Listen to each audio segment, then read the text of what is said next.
Un saludo cordial a todos los alumnos y alumnas del segundo curso de la carrera de Historia de la Facultad de Filosofía de la Universidad Nacional del Este. En esta ocasión presentamos la clase número 8. Vamos a conocer en qué consiste el sistema de las encomiendas en la América colonial. Este sistema fue una organización social, económica, política que implementaron los europeos aquí en América para poder tener rentas y poder pagar impuestos a la corona española. Encontramos hechos históricos importantes como antecedentes del sistema de las encomiendas. En los primeros años de la conquista ocurrieron todo tipo de abusos, muertes masivas, esclavitud, venta de indios, y esto trajo como consecuencia conflictos étnicos con los españoles y sangrientas revoluciones de levantamiento de indígenas en contra de estos abusos. La encomienda fue una institución cuyo alcance era la consolidación del espacio conquistado, organizando un nuevo régimen social por parte de los españoles. Es decir, la encomienda fue una herramienta, una institución que sirvió para consolidar la dominación de las tierras americanas por parte de los españoles.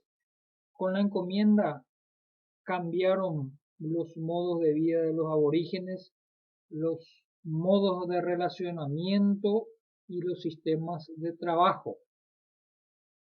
Los nuevos territorios conquistados eran inmensos y la mano de obra era necesaria para poder explotar esa tierra fértil, recordando de que América se extendía de polo a polo.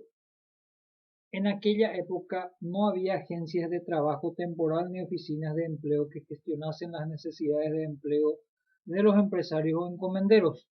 Además, tampoco había gente buscando empleo por sí sola.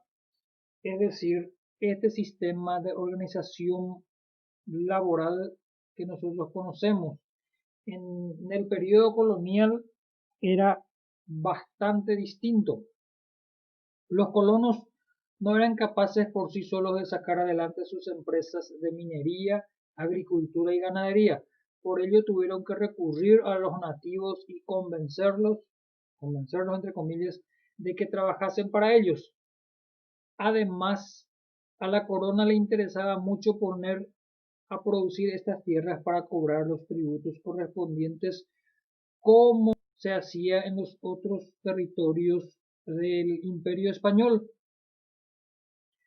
España necesitaba permanentemente recursos económicos para poder solventar las distintas campañas de guerras que emprendían en Europa y en otros rincones del mundo, y América servía para que esas guerras fueran solventadas y también los gastos de la corona española. Para poder disponer de la mano de obra nativa a finales del siglo XV se implementó en el Nuevo Mundo el regimiento, institución de origen castellano medieval que consistía en la asignación de solares, tierras y nativos a un colono que había prestado algún tipo de servicio beneficioso para la corona, es decir, como retribución, como pago de los servicios de algún conquistador. España le repartía indios, nativos, tierras, solares a los conquistadores, y este repartimiento fue la base de las encomiendas. La figura del repartimiento se transformó en la llamada encomienda, contemplando obligaciones a los señores encomenderos en la teoría, es decir, en los papeles. En el repartimiento, por ejemplo, en los primeros tiempos de la conquista, el español no tenía obligación con los súbditos, es decir, no tenía ninguna obligación con los aborígenes. Podían explotarlos sin ninguna limitación. Sin embargo, con la encomienda aparece ya la figura de protección hacia los indígenas. encontramos varias leyes que trataron de arreglar este caos social y laboral que se tenía en América colonial. Uno de ellos es la que llamamos Leyes de Burgos del año 1512. Contenía 35 artículos que regulaban el régimen de los indios, sus condiciones de vida personales y de trabajo, sus derechos y su reconocimiento como hombres libres con derechos humanos básicos como la libertad y la propiedad. Se creó la figura del requerimiento en las leyes de Burgos, según el cual los españoles antes de realizar cualquier acto de conquista debían informar a los indios sobre los derechos de la corona y otros asuntos que legitiman la acción de la conquista. Es decir, el requerimiento era una lectura que los conquistadores antes de emprender alguna batalla contra los indios leían en voz alta a los aborígenes diciéndole: estas tierras pertenecen a la corona española y tienen leyes a las cuales ustedes deben someterse. En la práctica los indígenas desconocían totalmente a qué se referían esas leyes y no acataban este requerimiento, este pedido. En las leyes de Burgos se establecieron los siguientes reglamentos. Los indios son libres y deben ser tratados como tales. Los indios han de ser instruidos en la fe. También encontramos en las leyes de Burgos de que los indios tienen la obligación de trabajar sin que esto estorbe a su educación en la fe y de modo que sea provechoso para ellos y para el reino. El trabajo que deben realizar los indios debe ser conforme a su constitución, es decir, a su estructura física, de modo que lo puedan soportar y ha de ir acompañado en sus horas libres de distracción y de descanso. También encontramos que los indios han de tener casas y haciendas propias y deben tener tiempo para dedicarlas a su cultivo y mantenimiento.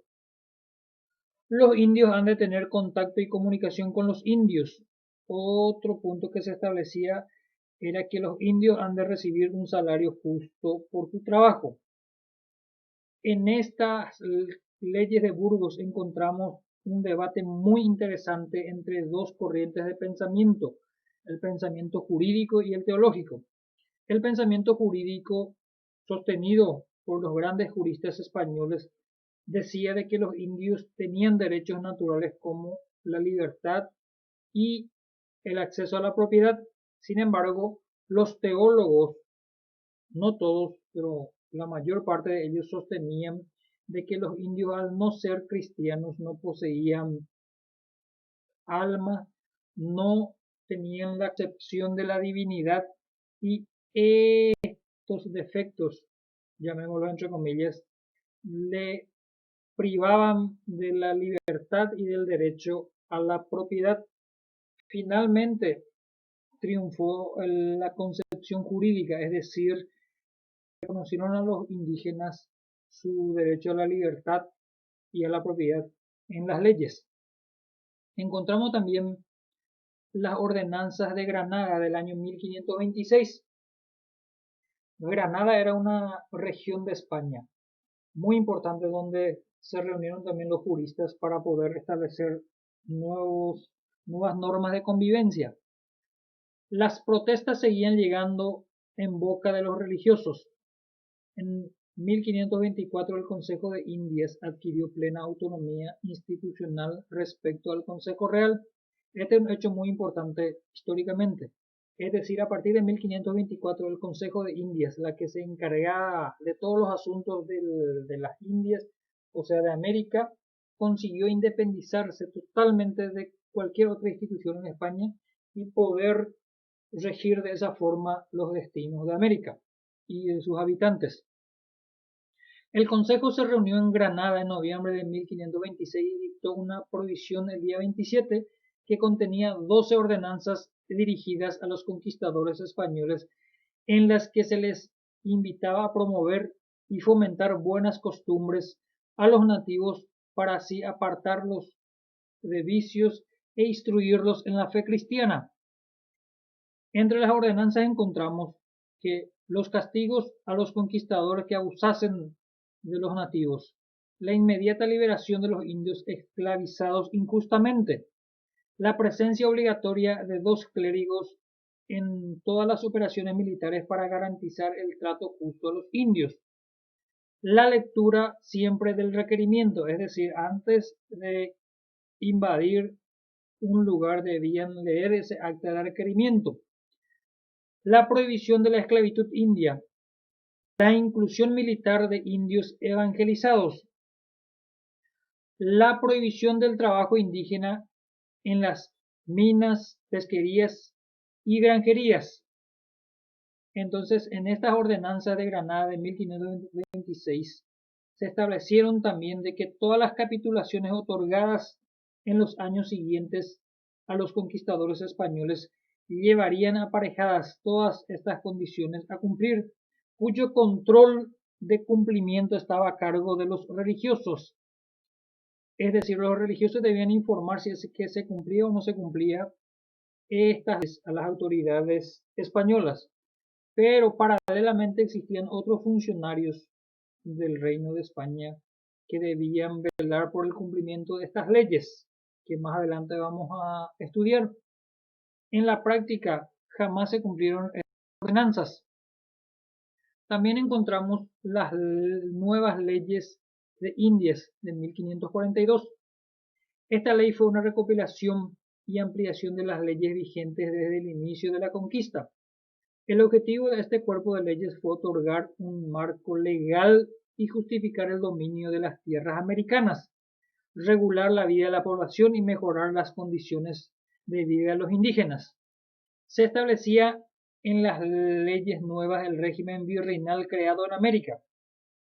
A medida que iba pasando el tiempo, se iban creando nuevas instituciones y a partir de 1542 se reguló el funcionamiento de los virreinatos en América. En esta ley se abolía la encomienda y la prohibición del trabajo forzado a los indígenas, pero aún sí se mantenía la obligatoriedad del trabajo, esta vez con una retribución. Se le otorgaban más derechos a los indígenas, pero en la mayor parte fue violado esta ley por los encomenderos. Encontramos también en este periodo una institución que controlaba el cumplimiento de estas leyes que se llamaba las visitas. ¿Qué consistía esto?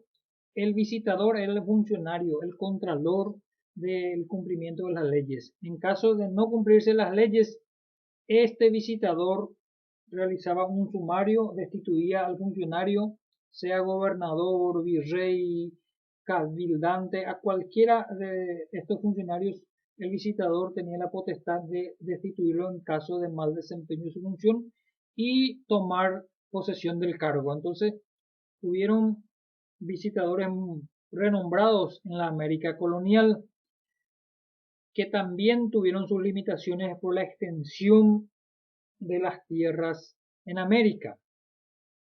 En ese sentido también encontramos que las encomiendas se dividieron en 4 tipos. Estaba la encomienda clásica, digamos, la repartición de indígenas entre los españoles encomenderos con la consiguiente esclavitud, ¿verdad?, laboral y en cuanto a su libertad. También encontramos la mita, que era un sistema de encomienda que el trabajo consistía en un periodo de 6 meses de trabajo en las minas y otros 6 meses de descanso. Encontramos el yanaconazgo, que es la yanacona. Por este sistema se organizaba el trabajo de los indígenas nómadas y porque no tenían un lugar fijo donde vivir fueron entregados a los españoles de por vida y así poder controlar mejor la vida de estos indígenas. La naboria. ¿En qué consistía esto? Un niño era entregado por sus padres a una familia española o criolla para que lo educara y vistiera como cristiano, a cambio del cual debía servirlo en su vida. Encontramos otro aspecto importante en el periodo colonial el grado de cumplimiento y aplicación de las leyes en América, la distancia, la falta de voluntad y el deseo de lucro de los encomenderos y de los monarcas de España hizo que la mayoría de las veces se violara todas las leyes protectoras de los indígenas. El incumplimiento de las distintas leyes causaron numerosos reclamos y protestas entre indios que se veían avasallados por el imperialismo cultural reinante al cual estaban sometidos, y esto contrajo muchos levantamientos y muertes en el periodo colonial. Encontramos también hechos históricos muy importantes. Estas leyes sirvieron de base para la conquista de los derechos de los aborígenes en América. Estas leyes se convirtieron en el primer texto normativo de carácter general sobre el tratamiento de los indios en la América recién descubierta. Fue el embrión de una nueva teoría filosófica, teológica, jurídica y social que determinó el nacimiento del derecho internacional y el reconocimiento de los derechos humanos. Es decir, las leyes nuevas, las leyes de Burgos, las leyes de Granada sirvieron de base para que surgieran una nueva teoría en filosofía, teología, en la parte jurídica y en la parte social que fueron conquistándose en estas tierras y se fueron implementando a medida que iban pasando los tiempos coloniales. Entonces, de esta forma, exploramos el sistema de las encomiendas. Prácticamente esta primera parte conocemos la parte jurídica, la parte normativa de las encomiendas. En la siguiente clase, que va a ser la clase número 9, vamos a ampliar más el alcance, la importancia, las repercusiones que tuvieron las encomiendas en los distintos territorios de América y principalmente en Paraguay. Entonces, de esta forma, vamos explorando este aspecto de nuestra historia. Si quieren ampliar más o profundizar más los conocimientos, pueden ir recurriendo a las fuentes de internet o a los libros que nuestro programa de estudio recomienda. Entonces, esta clase va acompañado de un material de lectura y de las tareas correspondientes. Entonces, espero que vayan trabajando y que tengan éxitos en el transcurso del año. Entonces, muchas gracias por la atención y sigamos cuidándonos en este 2020.